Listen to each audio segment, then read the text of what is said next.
100% అవుతుంది. చర్చలు నడుస్తున్నాయి. మాకు క్లియర్ కట్ సోర్స్ లేదే. నేను కానీ ముఖ్యమంత్రి కానీ ఏది పడితే అది మాట్లాడాం కదా. మా చర్చలు తెలుసు కదా. అంత ఘోరంగా బడ్జెట్ పెడితే ముఖ్యమంత్రి గారు వెంటనే బడ్జెట్ అయిపోగానే 5 గంటలు ప్రెస్ మీట్ పెట్టిను. నేను ఢిల్లీలోనే ఉన్నా.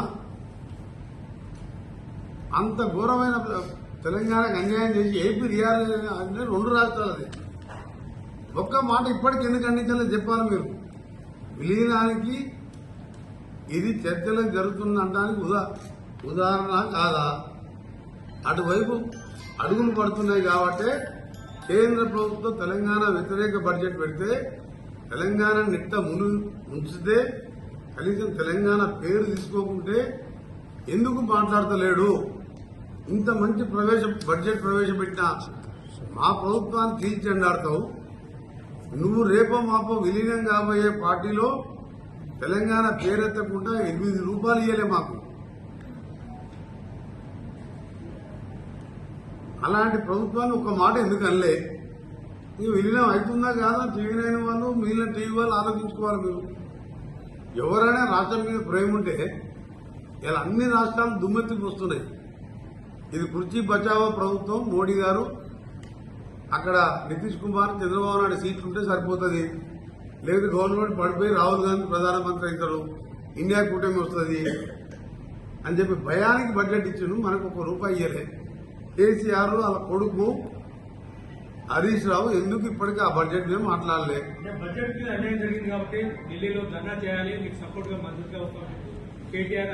అసలు ధర్నా అనేది నిర్ణయం వచ్చింది.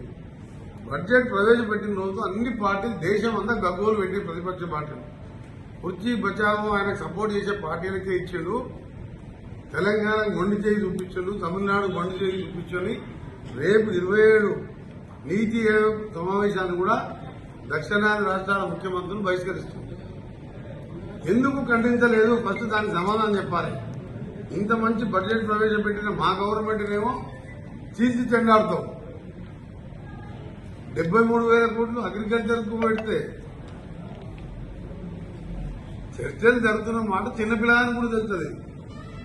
అది మీరు త్వరలోనే చూస్తారు. ఎందుకంటే జరిగే విషయాలు మాకు తెలుసు కాబట్టి మీరు కూడా పరిశోధన చేసుకోండి. మీరు కూడా ఇంటెలిజెన్స్, మీకు ఢిల్లీలో రిపోర్టర్లు ఉంటారు, మీరు కూడా ఎంక్వైరీ చేసుకుని నేను చెప్పే మాట ముమ్మాటికి వాస్తవం. ఎందుకంటే నిన్న ఆయన మాటలను బట్టి అర్థమైంది. బ్రహ్మాండమైన రైతు ప్రభుత్వం, రైతుల కోసం ఇరిగేషన్ కోసం 23,000 కోట్లు పెట్టి ఈ 6 నెలలే ఈ బడ్జెట్. ఇది August, September, October, November, December, జనవరి, ఫిబ్రవరిలో మళ్ళా బడ్జెట్ వస్తుంది. ఇంత తక్కువ సమయానికి బడ్జెట్ ఇది 3 లక్షల కోట్లు. రెగ్యులర్ బడ్జెట్ కాదు, మధ్యలో ఓటానికి ఎలక్షన్స్ ఉన్నాయి కాబట్టి ఇప్పుడు పెట్టేవి ఇది. ఇంకా నెక్స్ట్ ఇయర్ బడ్జెట్ లో ఇంకా అన్ని మేము చెప్పిన పనులు, చెప్పని పనులు ఇవన్నీ చేయబోతున్నాం. గ్యారంటీ ఇవ్వలేమని చెప్పి ఎన్డీఏసీ వాళ్ళు చెప్పారు. ఆయన చీల్చి చెండాడుతున్నాడు. అందుకనే ప్రజలకు విజ్ఞప్తి చేస్తున్నాం. మా బడ్జెట్ చూడండి, కేసీఆర్ గారు మాట్లాడిన మాటలు చూడండి. ఇవాళ ఇంకా వారం రోజులలో 1.5 లక్షలు చేస్తున్నాం. ఆగస్టు 15కు 2 లక్షల లోపు చేస్తున్నాం. మిగిలిన అన్ని పథకాలు కూడా ఒక్కొక్కటి రైతు కూలీలకు ఇచ్చే 12,000 కూడా త్వరలో ఇంప్లిమెంట్ చేస్తామని చెప్పి మా ఫైనాన్స్ మినిస్టర్ గారు ప్రసంగంలో చెప్పారు. అందుకనే కేసీఆర్ గారు 8 నెలలు ఇంట్లో పండుకొని మధ్యలో 2 సార్లు అసెంబ్లీ నడితే కూడా అసెంబ్లీకి రాకుండా నిన్న వచ్చి కాంగ్రెస్ చీల్చి చెండాడతా కాదు, ప్రజలు మొన్న నిన్ను అసెంబ్లీ ఎన్నికలతో పాటు పార్లమెంట్ ఎన్నికల్లో చీల్చి చెండాడి 7 సీట్లలో డిపాజిట్ పోగొట్టి 9 సీట్లలో 3వ స్థానానికి పరిమితమై ఇంకా కూడా మాట్లాడుతున్నామంటే కేసీఆర్ గారు, నీ స్థానంలో ఎవరున్నా, నేనున్నా, ఇంకొకరున్నా ఎప్పుడో రాజకీయాలు బంద్ చేసుకుని పార్టీని మూసేసుకుని శాశ్వతంగా రాజకీయాలకి విరమించుకోవాలి. నీకు వచ్చిన రిజల్ట్ నువ్వు అంత బ్రహ్మాండంగా పరిపాలించుంటే 10 ఏళ్ళు అధికారం ఉన్నావు. నువ్వు ఒక్క సీట్లో గెలవలేదు, 7 సీట్లలో డిపాజిట్ పోయినాక ఇవాళ మమ్మల్ని తీసి చెండాడుతావు అని మాట్లాడుతున్నాను. నువ్వు మాట్లాడుతుంటారు పబ్లిక్ టీవీలో. వ్యవసాయ రంగానికి ఎప్పుడైనా 72,000 కోట్లు పెట్టినాను. వ్యవసాయ రంగం అంటే ఒక లోన్లు మాఫీ చేయడం, ఒక రుణమాఫీ చేయడం, రైతు బంధే కాదు. స్ప్రింక్లర్ ఇవ్వడం, డ్రిప్ ఇవ్వడం, రైతులకు సబ్సిడీలు ఇవ్వడం, ఇలాంటి ఎన్నో కార్యక్రమాలు తీసుకొస్తానికి మా ముఖ్యమంత్రి గారు, మా ఫైనాన్స్ మినిస్టర్ గారు, మా క్యాబినెట్ మినిస్టర్ అందరం కూర్చొని ఇలా రైతు బడ్జెట్ పెట్టాం. నిజంగా ఇలా ఒక దేశ చరిత్రలో ఒక చిన్న రాష్ట్రంలో ఒక వ్యవసాయ రంగానికి 1,00,000 కోట్లు ఖర్చు పెడుతున్నామంటే రైతులందరూ కూడా అర్థం చేసుకుని మమ్మల్ని ఆశీర్వదించాలని తప్పకుండా కేసీఆర్ గారు నిన్న మాట్లాడిన అహంకారమైన మాటలు చీల్చి చెండాడుతా అన్నాడు. ఒకటే దఫాలో 1,00,000 రూపాయలు ఎప్పుడైనా వేసినావా కేసీఆర్? 1,00,000 రూపాయలు రుణమాఫీ అని 4-6 వాయిదా పద్ధతులు వేస్తే బ్యాంకు కూడా వడ్డీకే తీసుకుపోయారు. ఇలా 6,000 మంది రైతులు, ఇలా 11 లక్షల మంది రైతులకు ఒక్కోసారి 80-90 లక్షల లోపల అన్ని మాఫీనాయి. ఇంకా వారం రోజులు 1,00,000.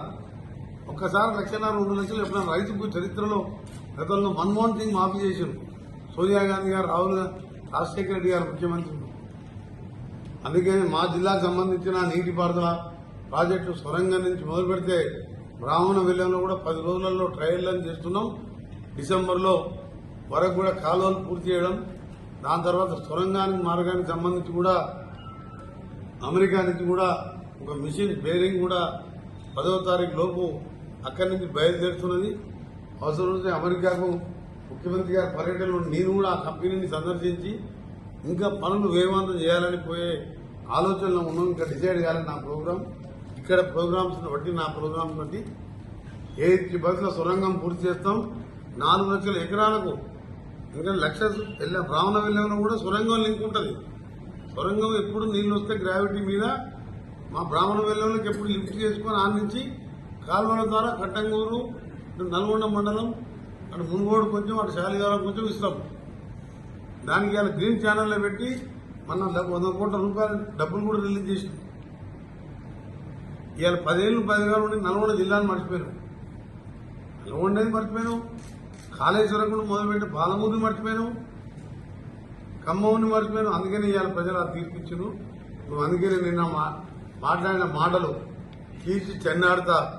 ఇవన్నీ 1వ తారీఖు ఉద్యోగులకు జీతాలు ఇవ్వలేదు, చేతగాని వారి నువ్వు 25వ తారీఖు వరకు పెన్షన్లు ఇచ్చే చేత కాదు, నువ్వు మమ్మల్ని తీర్చండి ఆడతావా? మొన్ననే కదా, నెల రోజుల కిందనే కదా పార్లమెంట్ ఎన్నికల్లో నీ పార్టీని బొందబెట్టింది ప్రజలు. మర్చిపోయినాం. అప్పుడే 16 సీట్లలో బొందబెట్టినాం. 1 సీట ఎంఐఎం వదిలిపెడదాం. 16 సీట్లలో బొందబెడితే కూడా మా పార్టీని తీర్చి ఆడతా అంటే నిన్ను చూస్తే మాకు జాలేస్తుంది. కేసీఆర్ గారు, నీ ఆరోగ్య జాగ్రత్త. ఎందుకంటే నువ్వు రిజల్ట్ మన అసెంబ్లీ అయిపోయింది, 6 నెలల్లో పార్లమెంట్లో చెప్పుతో కొట్టిన రిజల్ట్ ఇస్తే మమ్మల్ని తీర్చి చెండాడుతామంటే 37,000 కోట్లు సంక్షేమ కార్యక్రమాలు ఇచ్చి 42,000 కోట్లు దుబారా అప్పులకు కూలిపోయే కాళేశ్వరం వేడిగొడ్డకు ఇంట్రెస్ట్ కట్టండి. అవి లేకుంటే ఇవాళ ఇప్పటికీ రైతు భరోసా, రైతు బంధు అన్నీ చేసేవాళ్ళం. ఇంకొకటి ఇవాళ హాస్టల్ ప్రతి కాన్ఫరెన్స్కి ఒకటి 80 కోట్ల రూపాయలతో 20 ఎకరాలలో మల్టీపర్పస్ హాస్టల్ కాంప్లెక్స్ కడుతున్నాం. ఈ నెల 2 నెలల్లో టెండర్లు పిలుస్తున్నాం. అన్ని హాస్టల్స్ ఒక దగ్గరనే. ఇక్కడ గురుకులాలు పెట్టినాం. ఒక ఇల్లు తీసుకుంటే అందులో 200 మంది, 300 మంది, 400 మంది. అందులోనే ఎస్సీలు, బీసీలు, మైనార్టీలు, ఓసీలు అందరూ ఉండే విధంగా పిల్లలు కూడా అందరు కలిసిమెలిసి చిన్నప్పటికెళ్ళి కలిసిమెలిసి ఉండాలని ఇంటిగ్రేటెడ్ హాస్టల్ కాంప్లెక్స్ని 2 నెలల్లో టెండర్లు పిలిచి రాష్ట్రం అంతా 119 కాన్ఫరెన్స్లో స్టార్ట్ చేసుకున్నాం. స్కిల్ డెవలప్మెంట్ యూనివర్సిటీ బిల్లు కూడా నేను క్యాబినెట్లో అప్రూవ్ చేసినాం. స్కిల్ డెవలప్మెంట్ యూనివర్సిటీ 2-3 లక్షల గవర్నమెంట్ ఉద్యోగాలు పోతే మిగిలిన 20 లక్షల మంది ఎట్లా బతకాలి? వాళ్ళకి ఏదో ప్రతి ఒక్క రంగంలో వాళ్ళని నిపుణులను చేసి ట్రైనింగ్ ఇచ్చి 1 ఇయర్ సొంతంగా కాలమీదంగా స్కిల్ యూనివర్సిటీని ఏర్పాటు చేస్తున్నాం. దానికి మొట్టమొదటి సంవత్సరం 100 కోట్ల బడ్జెట్ పెట్టాం. ఐబిఎస్ ఇండియన్ బిజినెస్ స్కూల్ మోడల్లో పెడుతున్నాం. అది ఇంజనీరింగ్ కాలేజీలో ఉన్న పిల్లలకు చదువుకుంటప్పుడే ఇలా ట్రైనింగ్ ఇస్తాం.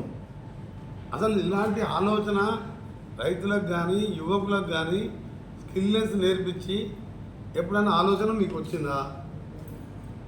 ఇంత మంచి ఆలోచన చేసే ప్రభుత్వాన్ని హర్షించేది పోయి డిపాజిట్ పోగొట్టుకొని సిగ్గు లేకుండా ఈరోజు నువ్వు మమ్మల్ని తేల్చి చెన్నాడుతా అంటున్నావు. నేను తేల్చి చెన్నాడి నీ పార్టీని మొదలుపెట్టిండ్రు. నువ్వు రాజకీయాలు మానుకుంటే మంచిది. శ్యామ్ నోట్ల తలకాయ పెట్టిందంట, ఉద్యమం చేసిందంట, నేను అదిశ్రావు మాట్లాడుతున్నాను. ఇక పనికిరాని మాటలకి ఎందుకని నేను సమాధానం చెప్పలే. 100 రూపాయల పెట్రోల్ దొరుకుతుంది, అగ్గిపెట్టి దొరుకుతుంది, ఆయనకి 20 పైసలు అగ్గిపెట్టే. ఈయనేమో శ్యామ్ నోట్ల నిమ్స్ హాస్పిటల్లా దవాఖాన చేస్తే వాడు చచ్చిపోతాడా? అన్ని అసలు అబద్ధాలు మాట్లాడుతుంటే ప్రజలు నవ్వుకుంటారు. ఎందుకంటే మన 16 సీట్లు ఓడగొట్టాక ఉద్యమం చేసిన మనం ఓడగొడతాడా? దొంగ నాటకాలు కాకపోతే, నువ్వు మోడీతో కుమ్మక్కు కాకపోతే ఎందుకు నువ్వు ఇవాళ గవర్నమెంట్ కేంద్ర ప్రభుత్వం బడ్జెట్ మీద ప్రశ్నించం? ఇంత మంచి బడ్జెట్ పెట్టినా మా ప్రభుత్వాన్ని హర్షించకపోయినా నోరు మూసుకొని కూర్చోవాలి తప్ప తీర్చి చెండాడతాడు. అందుకని ఆ కోపంతో చెప్తున్నా నేను ఇవాళ తీర్చి చెండాడిండి 2 సార్లు నేను 6 నెలలు అసెంబ్లీలో, పార్లమెంట్లో. రేపు లోకల్ బాడీలో కూడా నీకు అడ్రస్ లేకుండా చేస్తాం నీ పార్టీని. అప్పటికి నీ పార్టీ బీజేపీలో విలీనం అవుతుంది, కానీ ఒకవేళ ఉన్నా అడ్రస్ ఉండదు. అసలైన తొలి వెలుగు. ఫాలో వాట్సాప్ @తొలి వెలుగు official.